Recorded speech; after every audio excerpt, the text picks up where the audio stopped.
Saudações e votos de boa tarde a todos aqueles que nos assistem a esta hora da tarde. Como sempre tenho lhes brindado por alguma coisa, decidi hoje, quarto dia da Semana Santa, ou do sofrimento de Nosso Senhor Jesus Cristo, trazer uma reflexão em torno de uma das 7 palavras que Jesus proferiu na cruz.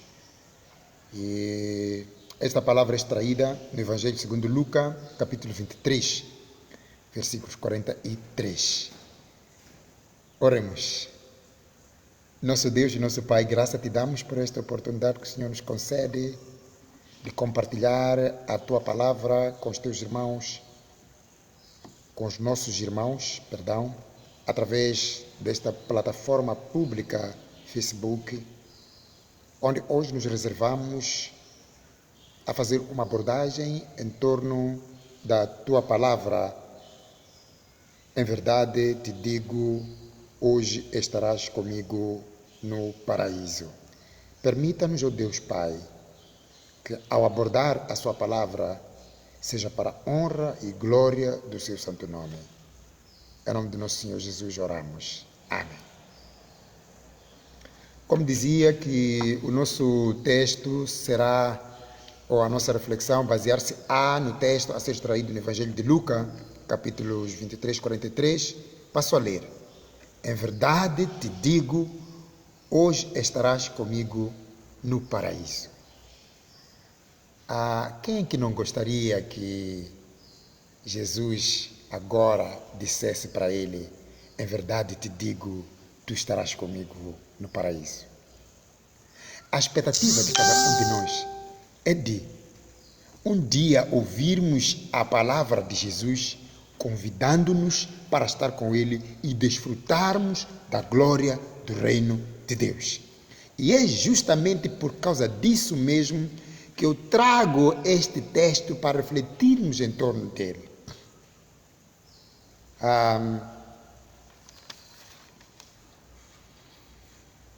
Olha, Jesus, por causa de sua infinita misericórdia, perdoa-nos a todo momento. A sua primeira palavra que pronunciou foi a de que, Pai, perdoe-lhes, eles não sabem o que fazem. É curioso que Jesus assim o diga, porque ele passou por um julgamento onde foram aferidas as causas que constavam de sua acusação.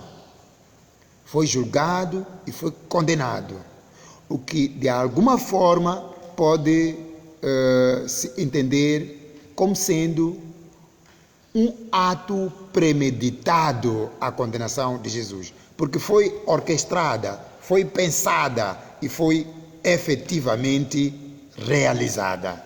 No entanto, Jesus, movido de misericórdia e de amor, intercede a seu favor diante de seu Pai e diz, Pai, perdoa-lhes, porque eles não sabem o que fazem. Ora, hoje propusemos a falar a respeito do trecho lucano que consta do capítulo 23, versículos 43, conforme o anunciado no início. Em verdade te digo, hoje estarás comigo no paraíso. Falar de paraíso passa necessariamente por falar do reino.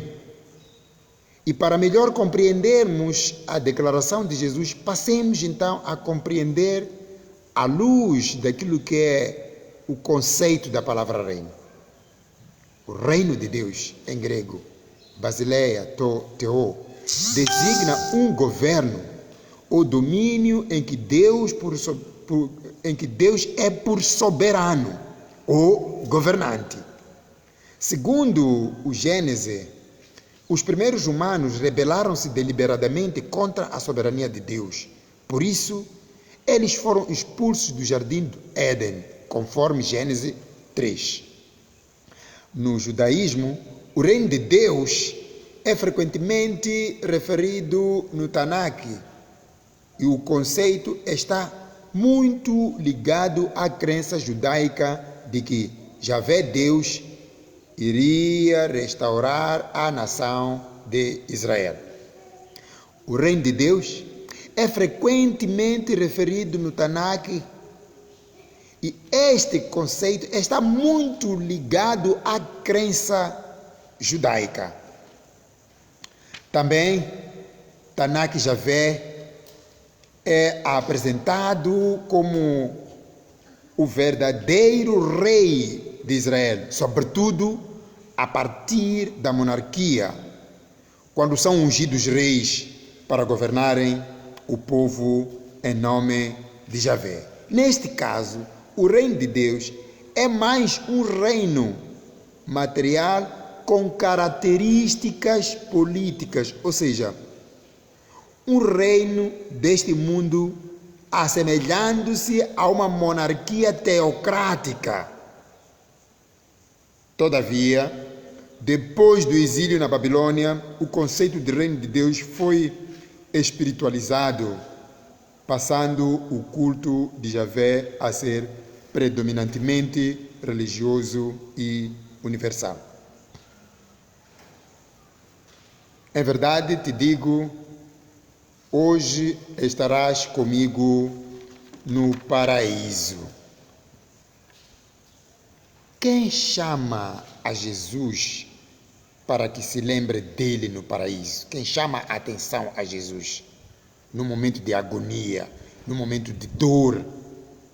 Quem o provoca a ponto de Jesus fazer esta declaração, segundo a qual estaria com este ladrão que havia sido condenado na cruz a seu lado no paraíso? Certamente que alguém que se encontrava com ele o chamou a atenção. Dizíamos que Jesus foi condenado com 2 prisioneiros. No entanto, enquanto um preocupava-se em zombar de Jesus, dizendo que se você fosse Deus, desceria e nos faria descer junto contigo, o outro meditava e dizia: para nós é justa esta condenação, porém este homem não cometeu nenhum mal passível de condenação à morte. E depois de ter chamado a atenção ao seu correu ladrão, eis que ele vira para Jesus e diz: lembre-se de mim quando vier o teu reino. Este é um texto bastante interessante, é um texto também impressionante, porque a pessoa a quem declara Jesus justo na cruz era um ladrão perigosíssimo. Era uma pessoa que tirava sono a todos os habitantes daquela terra. No entanto, no derradeiro momento de sua morte, ele reconhece que as suas práticas eram maléficas e eram passíveis de merecer a condenação da morte pela cruz. Interessante.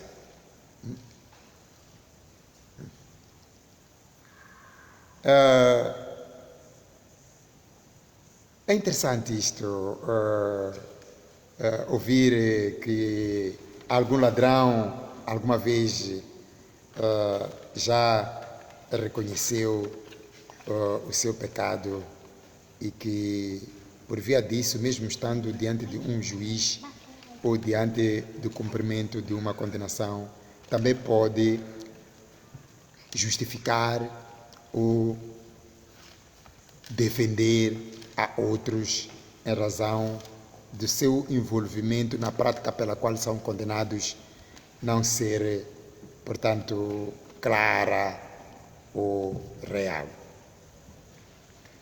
Jesus pode perdoar qualquer pessoa. E Jesus ensinou isso à comunidade de sua época. E dizia: se teu irmão pecar contra ti ao dia, e por 7 vezes vier ter contigo dizendo, arrependo-me, tu lhe perdoarás, conforme o texto de Lucas, capítulo 17, versículos 4. Nota que perdoar é um ato voluntário e o perdão deve ser completamente, o perdão deve ser para sempre, o perdão deve ser sem cobrar de novo a dívida perdoada. Jesus perdoa o ladrão conhecido por bom ladrão na cruz, em agonia. No lugar de Jesus preocupar-se com o seu estado dolorido na cruz, em agonia, Jesus acha na dor uma oportunidade para acolher o ladrão e faz uma declaração pública de perdão, dizendo, hoje estarás comigo no paraíso. A resposta de Jesus ao pedido do ladrão ser contemplado no seu reino, aquele que com ele encontrava-se pendurado na cruz, é clara e objetiva sobre a eficácia de sua obra na cruz, ao prometer ao ladrão que no mesmo dia ele seria recebido na presença de Deus. A versão João Ferreira de Almeida, revista e atualizada, diz, em verdade eu te digo que hoje estarás comigo no paraíso, conforme Lucas capítulo 23, versículos 43. Alguns teólogos radicais negam o ensino de Jesus de que a promessa de Jesus teria efeitos imediatos ou seja, que após a morte, a ideia subjacente na declaração expressa por Jesus indica que o ladrão estaria e desfrutaria de uma convivência sã no reino de Deus ou no paraíso. A questão é que no texto grego não há qualquer pontuação na frase, tanto é que a forma como a sentença se apresenta no texto original é quase que gramaticalmente impossível fazer pontuação. Ou seja, não havia necessidade de Jesus ter dito, eis que te digo hoje, pois isto era óbvio. Ou será que faz sentido alguém dizer, eis que te digo amanhã?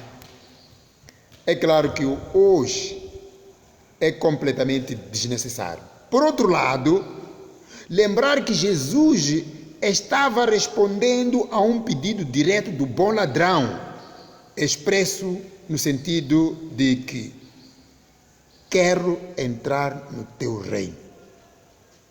Encontramos na expressão do próprio ladrão, em sua frase, sua expectativa sobre a questão tempestiva de quando ele esperava ter seu pedido atendido. Ou seja, ele deixa transparecer nas suas declarações que quando Jesus entrasse no seu reino, ele gostaria de estar lá junto com ele. Portanto, Jesus poderia ter respondido apenas com: estás comigo no paraíso, o que nos daria a ideia de um futuro. Porém, considerando Jesus a pergunta implícita e expressa no pedido do ladrão, Jesus acrescenta a palavra hoje para lhe falar sobre a realidade presente do reino de Deus, a Basileia, e afirmar que qualquer espera não seria necessária. O texto em grego é descrito do seguinte modo: Kai eipen auto amen so lego so merone meti enu esse en to paradiso. Unicamente baseada na construção grega da sentença em consideração ou em causa, é impossível determinar se o advérbio hoje modifica, digo, ou estarás. A questão é que Jesus, ao dizer literalmente, verdadeiramente, eu te digo hoje, ou hoje estará comigo no paraíso. Na terceira definição do reino, dada no início da minha homilia, dizia que depois do exílio na Babilônia, o conceito de reino de Deus foi espiritualizado, passando o culto a Yahvé a ser predominantemente religioso e universal. Queridos irmãos em Cristo,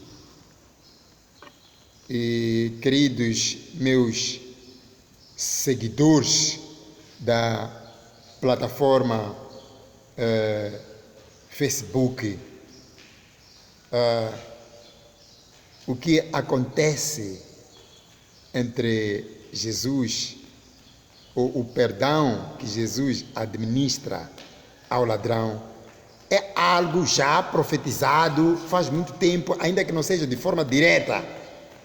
E quem o profetizou foi o conceituado profeta Isaías, o profeta que já antevia o servo sofredor, em Isaías 52, 13 a 53. Ele profetizou e registrou o seguinte: contudo, levou sobre si o pecado de muitos e pelos transgressores intercedeu, conforme Isaías 53, 12c. De fato, se olharmos a história do ladrão pregado na cruz, sentimos e fica claro que Jesus intercedeu em torno deste. Hoje estamos no quarto dia da Semana Santa. Queremos juntos conhecer a Jesus na cruz, com o tema "Em verdade te digo que hoje estarás comigo no paraíso", que significa a continuação da obra iniciada na primeira declaração de Jesus quando se encontrava em agonia. Já na segunda palavra, a qual estávamos examinando agora, encontramos um ladrão arrependido na cruz.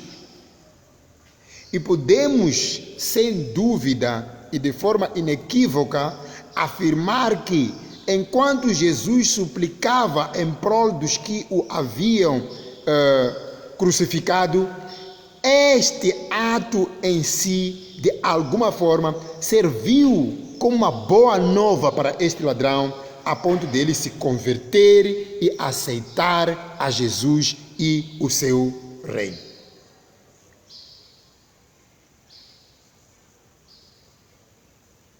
É interessante que há escassos dias comemorávamos o domingo no qual Jesus entrava a Jerusalém. E se nós prestarmos muita atenção ao evento de entrada de Jesus em Jerusalém, o mesmo povo que condenou a Jesus clamou diante dele quando entrava montado no jumentinho: Hosana, aquele que vem em nome do Senhor. Escassas horas após terem aclamado a Jesus entrando na cidade de Jerusalém, eles mudavam de faceta e gritavam com viva voz, dizendo: crucifica-o, crucifica-o, conforme Lucas 23, versículos 21. Mas ainda assim, Jesus mostra sua prontidão em cumprir com sua missão. Mantém sua fidelidade e integridade, como o Cordeiro de Deus que tira o pecado. E mais do que isso, justifica ao ladrão arrependido e lhe dá a oportunidade de entrar no reino de Deus, convocando deste modo a mim e a si, irmão, para que nos arrependamos Pois Jesus chama: vinde a mim todos oprimidos e sobrecarregados, pois vos darei alívio, conforme o escrito no Evangelho de Mateus, capítulo 11, versículos 28a. Voltemos, irmãos, a Jesus, pois seremos aliviados. Os fardos que nós transportamos resultantes do pecado, Jesus tem poder de removê-los e tornar-nos leves, tornar-nos puros, conferindo-nos a capacidade ou a habilitação de sermos membros do reino dos céus.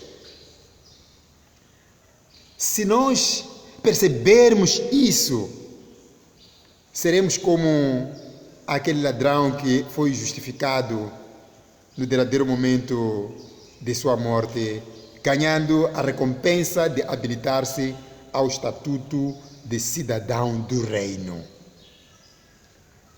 Queridos, amados em Cristo, estamos num mundo acometido pela Covid-19, onde o desespero tomou conta de nós, onde a economia mundial colapsou, onde não estamos seguros, mesmo nas crenças. Jesus oferece-se a perdoar-nos e a receber-nos no seu reino de Deus, bastando para o efeito cada um declarar que eu creio no nome de nosso Senhor Jesus Cristo. Só isso é suficiente para ser tornado membro do reino dos céus e beneficiar-se das dádivas que Deus reserva para nós. Que Deus da graça ajude a si e a mim também a compreendermos que só em Cristo Jesus há vida eterna. Amém.